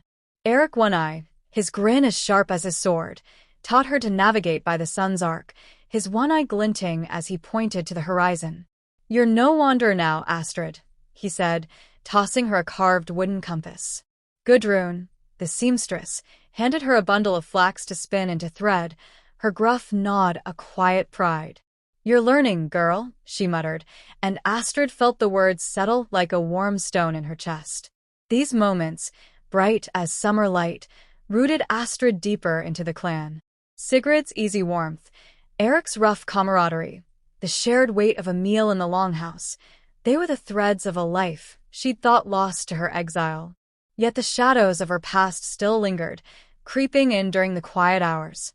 At night, when the fire dimmed and the clan slept, Astrid's mind drifted to the Iron Pines, her old clan, and the fire that had burned her bridges. The barn's flames, the chieftain's cold verdict, the years of hunger and solitude. They were ghosts she'd carried too long. She'd carved runes to survive those years, strength, hope, forever, and now, with the clan's warmth around her, she wondered if she could finally let them rest. She added a new rune to her driftwood talisman, light, and whispered to the gods for a heart strong enough to shine. The defeat of Redblade had brought peace, but it was a brittle kind, like ice that cracks under a single step. Scouts reported no sign of red ships, but whispers of unrest reached the village. Other chieftains, envious of Bjorn's silver and growing power, were stirring in distant fjords. The clan lived with one eye on the horizon, their axes always within reach. Astrid, now a trusted shield-bearer and trainer of the young, joined the patrols along the cliffs, her boots sinking into the soft earth as she scanned for trouble. The summer winds were warm, carrying the scent of pine and sea, but they still whispered of danger, a reminder that peace was as fleeting as a summer storm. One evening, as the sky burned red with the setting sun, Astrid stood watch with Sigrid and Ingrid, the young warrior whose fierce spirit mirrored her own. Ingrid's axe was steadier now, her small frame growing stronger with each lesson Astrid taught. "Will there be more battles?" Ingrid asked, her eyes on the sea. Astrid rested a hand on her shoulder, her voice calm but honest. "The world's never quiet, Ingrid, but we'll face it together." Sigrid, her bow slung across her back, nodded. "Together," she said, her smile a spark in the dusk. The word was a rune, carved deep into Astrid's soul, a promise stronger than iron. The clan's preparations for summer trade grew urgent. Bjorn planned a voyage to Hedeby, a bustling market across the sea, to trade furs and silver for iron, cloth, and spices. The Wave-Wolf would lead, and Astrid was chosen to join the crew, a mark of her growing trust. The prospect of sailing to a market, not as a clanless wanderer but as part of Bjorn's clan, filled her with a quiet thrill. She remembered her old visits to markets, the suspicious glares, the cheated trades. Now she'd walk with kin, her head high. She helped load the Wave-Wolf with furs and amber, her hands steady as she worked alongside Torvald, the navigator, whose laugh was brighter now that spring had come. "You're one of us, Astrid," he said, his voice warm.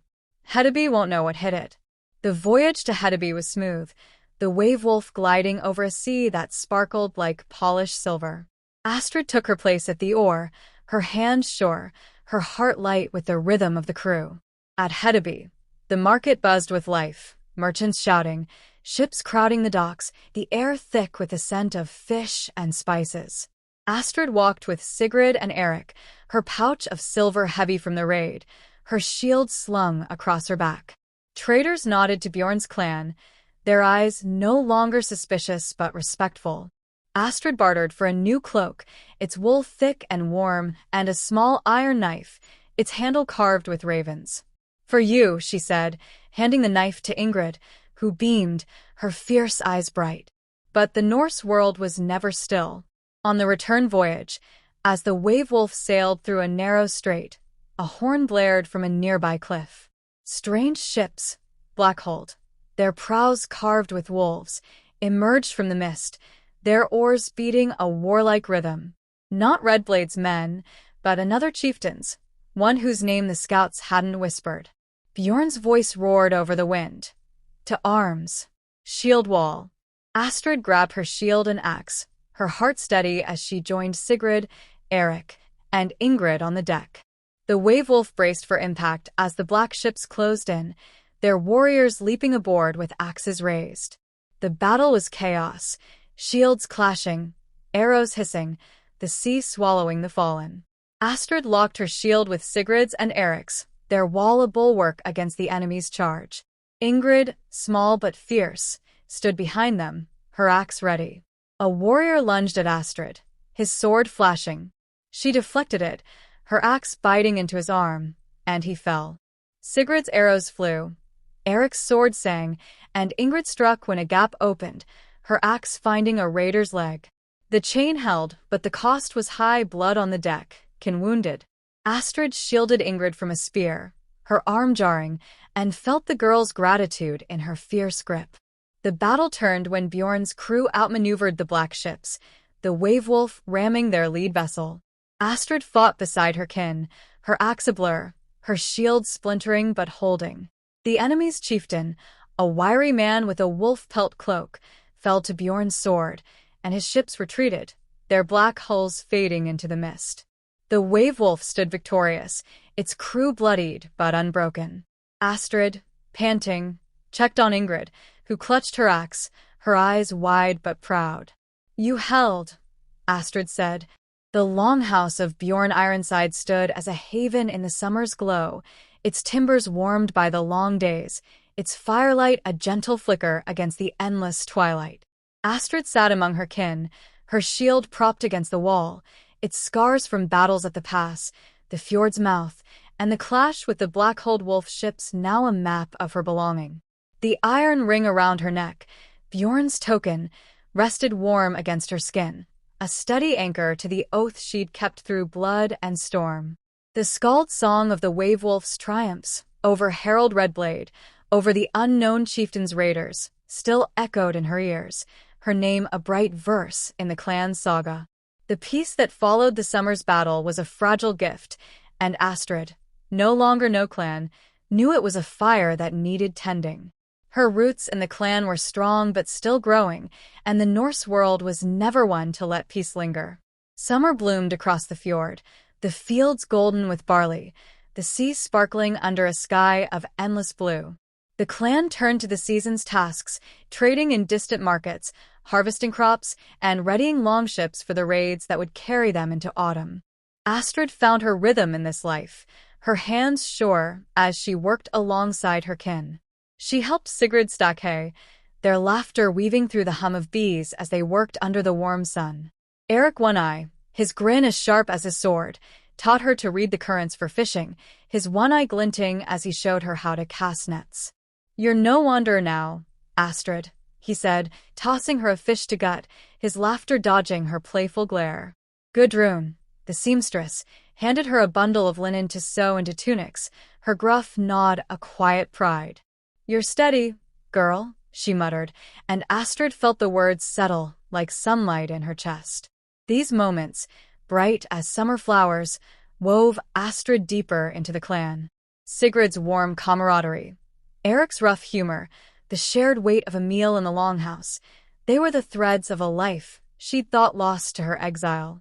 Yet the ghosts of her past still lingered, creeping in during the quiet hours. At night, when the fire dimmed and the clan slept, Astrid's mind drifted to the Iron Pines, her old clan, and the fire that had burned her bridges. The barn's flames, the chieftain's cold verdict, the years of hunger and solitude. They were shadows she'd carried too long.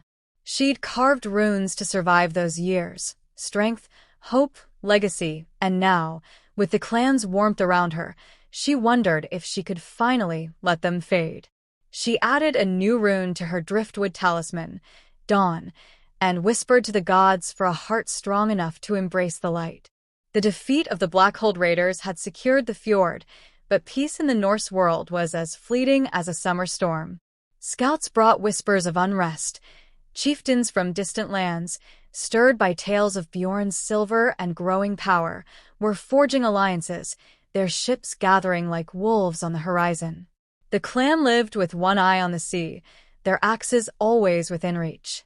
Astrid, now a trusted shield-bearer and mentor to the young, joined the patrols along the cliffs, her boots sinking into the soft earth as she scanned for sails. The summer winds were warm, carrying the scent of salt and heather, but they still whispered of danger, a reminder that kinship was a shield that needed constant forging. One evening, as the sky burned gold with the setting sun, Astrid stood watch with Sigrid and Ingrid, the young warrior whose fierce spirit mirrored her own. Ingrid's axe was steadier now, her small frame growing stronger with each lesson Astrid taught. "Will the sea bring more enemies?" Ingrid asked, her eyes on the horizon. Astrid rested a hand on her shoulder, her voice calm but honest. "The sea always brings something, Ingrid. But we're ready. Together." Sigrid, her bow slung across her back, nodded. "Together," she said, her smile a spark in the twilight. The word was a rune, carved deep into Astrid's soul, a vow stronger than iron. The clan's preparations for autumn grew urgent. Bjorn planned a great raid to the south, to the lands of the Saxons, where monasteries gleamed with gold and silver. The Wave-Wolf would lead, and Astrid was chosen as part of the shield wall, a mark of her trust earned through blood. The prospect of raiding with kin, not as a clanless wanderer, but as part of Bjorn's clan, filled her with a quiet fire. She remembered her old days, scavenging alone, her trades cheated, her name unknown. Now, she'd sail with kin, her shield high. She helped load the Wave-Wolf with supplies, dried fish, water barrels, furs for trade, her hands steady as she worked alongside Torvald, the navigator, whose laugh was a beacon in the bustle. "You're our heart now, Astrid," he said, his voice warm. "The Saxons won't know what hit them." The voyage to the Saxon lands was long, the Wave-Wolf cutting through seas that shifted from calm to storm. Astrid took her place at the oar, her hands sure, her heart light with the crew's rhythm. The Saxon coast appeared at dawn, its cliffs stark against a gray sky. The clans struck swiftly, their longships beaching under cover of mist. Astrid moved with Sigrid, Eric, and Ingrid, their shields locked as they crept toward a stone monastery, its walls heavy with promise. The raid was quick, axes splintering doors, silver and gold hauled in sacks, the monks fleeing into the fog. Astrid guarded the flank, her axe felling a lone guard who raised a spear. The Wave-Wolf's crew moved as one, their hull heavy, their retreat swift. But the Norse world was never still. As the Wave-Wolf sailed home, a Saxon warship, sleek, its prow carved with a cross, emerged from the mist, its oars beating a warlike rhythm. Bjorn's voice roared, "To arms! Shield wall!" Astrid grabbed her shield and axe, her heart steady as she joined Sigrid, Eric, and Ingrid on the deck. The Saxon ship rammed the Wave-Wolf, with splintering, warriors leaping aboard with swords drawn. Astrid locked her shield with her kin, their wall a bulwark against the enemy's charge. A Saxon warrior, his armor glinting, lunged at her, his sword flashing. She deflected it, her axe biting into his shoulder, and he fell. Sigrid's arrows flew, Eric's sword sang, and Ingrid, fierce despite her youth, struck when a gap opened, her axe finding a warrior's leg. The battle was brutal, the sea swallowing the fallen, blood mixing with salt. Astrid shielded Ingrid from a spear, her arm jarring, and felt the girl's fierce grip in return. The Wave Wolf's crew outfought the Saxons, their ferocity breaking the enemy's resolve. The warship retreated, its hull battered, and the clan cheered, their voices a thunder over the waves. Astrid, panting, checked on Ingrid, who clutched her axe, her eyes wide but proud. "You held," Astrid said, and Ingrid nodded, her smile a spark. Back in the village, the clan celebrated their haul, the longhouse glowing with firelight and song. Bjorn raised his horn, his voice raw. "To our kin, living and fallen. To Astrid, who guards our young and holds our line." The cheer was a tide lifting her. Sigrid pressed a carved rune, victory, into her hand. Eric laughed, and Ingrid hugged her, her fierce spirit a mirror of Astrid's own. Even Leif, the young warrior who'd once doubted her, raised his horn, his suspicion gone. Astrid carved a final rune into her driftwood, Saga, and let the fire's glow carry her toward sleep, her heart full of the clan she'd made her own. The longhouse of Bjorn Ironside stood as a stronghold in the waning summer, its firelight a steady beacon as the days cooled and the fjord shimmered with the first hints of autumn's gold. Astrid sat among her kin, her shield propped against the wall, its scars from battles at the pass, the fjord's mouth, the clash with the black-hulled wolf ships, and the Saxon raid now a tapestry of her belonging.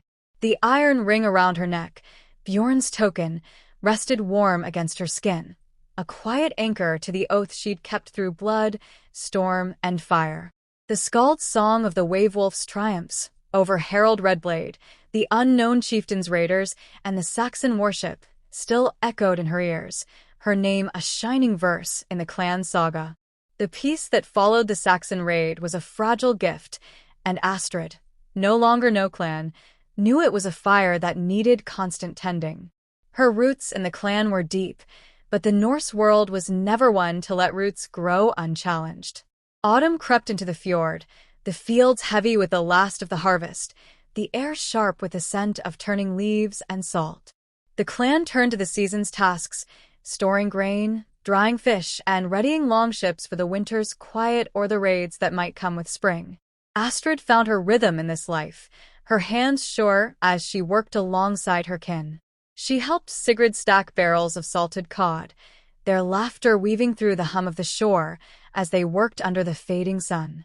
Eric One Eye, his grin as sharp as his sword, taught her to mend a ship's hull, his one eye glinting as he praised her steady hand.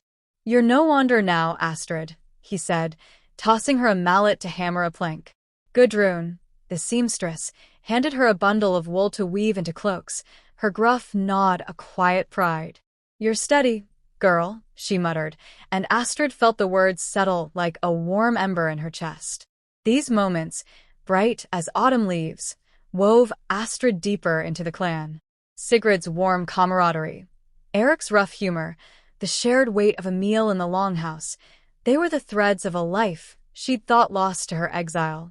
Yet the ghosts of her past still lingered, creeping in during the quiet hours. At night, when the fire dimmed and the clan slept, Astrid's mind drifted to the Iron Pines, her old clan, and the fire that had burned her bridges. The barn's flames, the chieftain's cold verdict, the years of hunger and solitude, they were shadows she'd carried too long. She'd carved runes to survive those years, strength, hope, saga, and now, with the clan's warmth around her, she wondered if she could finally let them rest. She added a new rune to her driftwood talisman, Harvest, and whispered to the gods for a heart strong enough to reap the life she'd built. The defeat of the Saxon warship had secured the fjord, but peace in the Norse world was as fleeting as a falling leaf. Scouts brought whispers of new threats. Chieftains from distant lands, stirred by tales of Bjorn's silver and growing power, were forging alliances, their ships gathering like storm clouds on the horizon. The clan lived with one eye on the sea, their axes always within reach. Astrid, now a trusted shield-bearer, mentor to the young, and voice in the council, joined the patrols along the cliffs, her boots sinking into the soft earth as she scanned for sails. The autumn winds were cool, carrying the scent of pine and salt, but they whispered of danger, a reminder that kinship was a shield that needed constant forging. One evening, as the sky burned crimson with the setting sun, Astrid stood watch with Sigrid and Ingrid, the young warrior whose fierce spirit mirrored her own. Ingrid's axe was steadier now, her small frame growing stronger with each lesson Astrid taught. "Will the sea bring more enemies?" Ingrid asked, her eyes on the horizon. Astrid rested a hand on her shoulder, her voice calm but honest. "The sea always brings something, Ingrid. But we're ready. Together." Sigrid, her bow slung across her back, nodded. "Together," she said, her smile a spark in the twilight. The word was a rune, carved deep into Astrid's soul, a vow stronger than iron. The clan's preparations for winter grew urgent. Bjorn planned a final trade voyage before the seas turned treacherous, to Ribe, a market where silver could buy iron and cloth to see them through the cold. The Wave Wolf would lead, and Astrid was chosen as part of the crew, a mark of her trust earned through blood. The prospect of sailing to Ribe, not as a clanless wanderer, but as part of Bjorn's clan, filled her with a quiet pride. She remembered her old visits to markets, the suspicious glares, the cheated trades. Now she'd walk with kin, her head high. She helped load the Wave Wolf with furs and amber, her hands steady as she worked alongside Torvald, the navigator, whose laugh was a beacon in the bustle. "Your heart now, Astrid," he said, his voice warm. "Ribe won't know what hit it." The voyage to Ribe was smooth, the Wave Wolf gliding over a sea that shimmered like polished silver. Astrid took her place at the oar, her hands sure, her heart light with the crew's rhythm. At Ribe, the market buzzed with life, merchants shouting, ships crowding the docks, the air thick with the scent of fish and spices. Astrid walked with Sigrid, Eric, and Ingrid, her pouch of silver heavy from the Saxon raid, her shield slung across her back. Traders nodded to Bjorn's clan, their eyes respectful. Astrid bartered for a new axe, its blade sharp and balanced, and a small silver pendant for Ingrid, carved with a raven. "For you," she said, and Ingrid's fierce eyes shone, her smile a spark. But the Norse world was never still. On the return voyage, as the Wave Wolf sailed through a narrow channel, a horn blared from a nearby cliff. Strange ships, grey-hulled, their prows carved with serpents, emerged from the mist, their oars beating a warlike rhythm. Not Redblade's men, nor the wolf ships, but another chieftain's, one whose name the scouts hadn't whispered. Bjorn's voice roared, "To arms! Shield wall!" Astrid grabbed her shield and new axe, her heart steady as she joined Sigrid, Eric, and Ingrid on the deck. The Wave Wolf braced for impact as the grey ships closed in, their warriors leaping aboard with axes raised.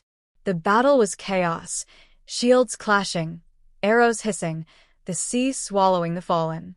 Astrid locked her shield with Sigrid's and Eric's, their wall a bulwark against the enemy's charge.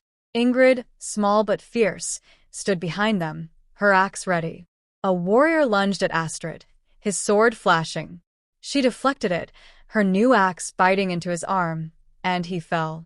Sigrid's arrows flew, Eric's sword sang, and Ingrid struck when a gap opened, her axe finding a raider's leg. The chain held, but the cost was high, blood on the deck, kin wounded. Astrid shielded Ingrid from a spear, her arm jarring, and felt the girl's fierce grip in return. The battle turned when Bjorn's crew outmaneuvered the grey ships, the Wave Wolf ramming their lead vessel. Astrid fought beside her kin, her axe a blur, her shield splintering but holding. The enemy's chieftain, a gaunt man with a serpent-etched helm, fell to Bjorn's sword, and his ships retreated, their grey hulls fading into the mist. The Wave Wolf stood victorious, its crew bloodied but unbroken. Astrid, panting, checked on Ingrid, who clutched her axe, her eyes wide but proud.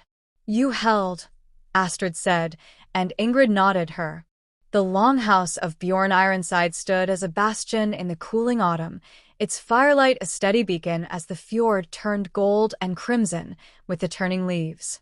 Astrid sat among her kin, her shield propped against the wall, its scars from battles at the pass, the fjord's mouth, the clash with the black-hulled wolf ships, the Saxon raid, and the recent fight with the Grey Serpent ships, now a tapestry of her belonging. The iron ring around her neck, Bjorn's token, rested warm against her skin, a quiet anchor to the oath she'd kept through blood, storm, and fire. The skald's song of the wave-wolf's triumphs over Harold Redblade, the unknown chieftains, and the Saxon warship still echoed in her ears, her name a shining verse in the clan's saga. The peace that followed the Grey Ship's defeat was a fragile gift, and Astrid, no longer no clan, knew it was a fire that needed constant tending. Her roots in the clan were deep, but the Norse world was never one to let roots grow unchallenged.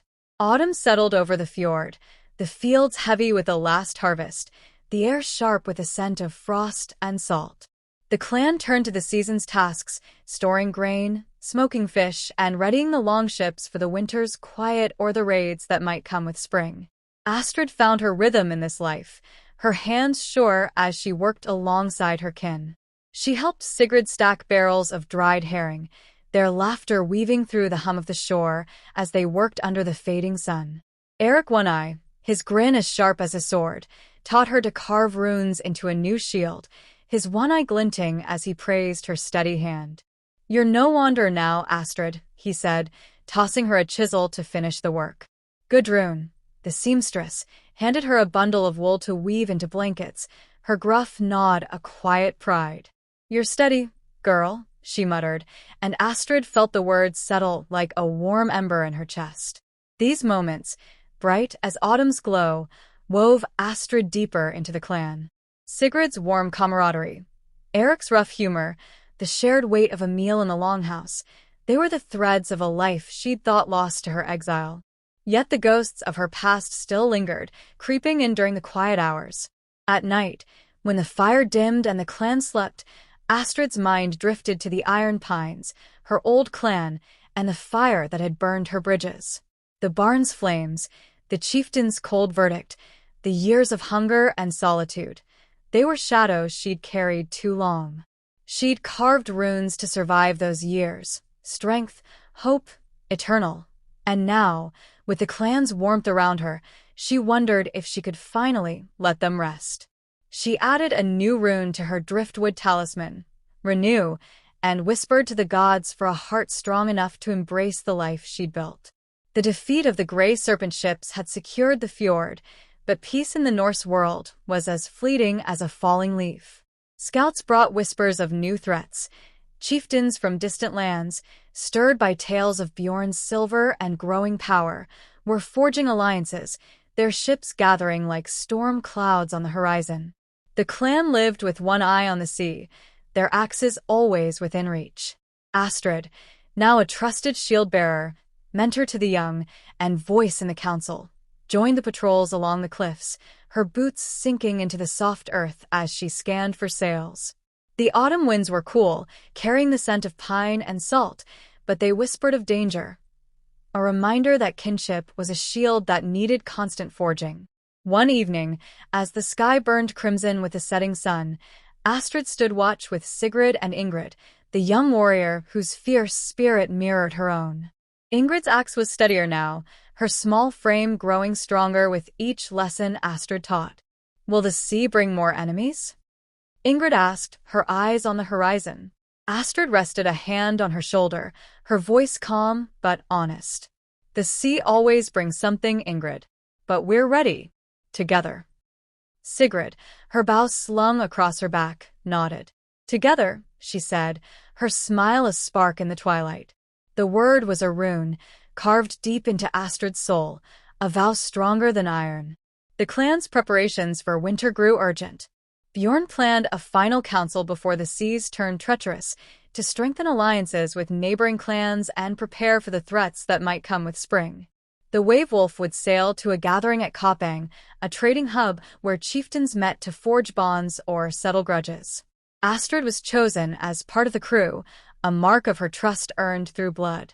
The prospect of sailing to Koppang, not as a clanless wanderer but as part of Bjorn's clan, filled her with a quiet pride. She remembered her old visits to markets, the suspicious glares, the cheated trades. Now, she'd walk with kin, her head high. She helped load the wave wolf with furs and silver, her hands steady as she worked alongside Torvald, the navigator, whose laugh was a beacon in the bustle. "You're a heart now, Astrid," he said, his voice warm. Kopang won't know what hit it. The voyage to Kopang was smooth, the wave wolf gliding over a sea that shimmered like polished silver. Astrid took her place at the oar, her hands sure, her heart light with the crew's rhythm. At Kopang, the market buzzed with life. Chieftains bartering, warriors boasting, the air thick with the scent of tar and spices. Astrid walked with Sigrid, Eric, and Ingrid, her pouch of silver heavy from the Saxon raid, her shield slung across her back.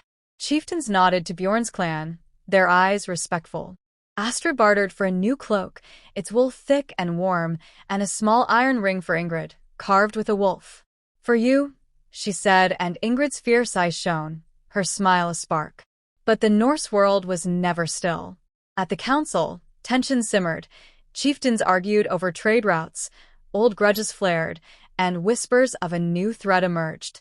A chieftain from the north, Skjorn Blackaxe, spoke of a growing alliance of outcasts, clanless warriors, exiles like Astrid once was, banding together under a leader named Thora Bloodcrow. They were raiding villages, burning fields, and gathering strength. Bjorn's face hardened as he listened. "We'll face them if they come," he said, his voice steady. Astrid, standing among the crew, felt a chill. She knew the life of the clanless, hunger, desperation, the need to prove oneself. Thora's band was a mirror of her past, and the thought of facing them stirred a quiet unease. On the return voyage, as the wave wolf sailed through a narrow strait, a horn blared from a nearby cliff. Strange ships, dark-hulled, their prows carved with crows, emerged from the mist, their oars beating a warlike rhythm. Thora Bloodcrow's outcasts, not chieftains but wanderers like Astrid once was. Bjorn's voice roared. "To arms! Shield wall!" Astrid grabbed her shield and axe, her heart steady as she joined Sigrid, Eric, and Ingrid on the deck.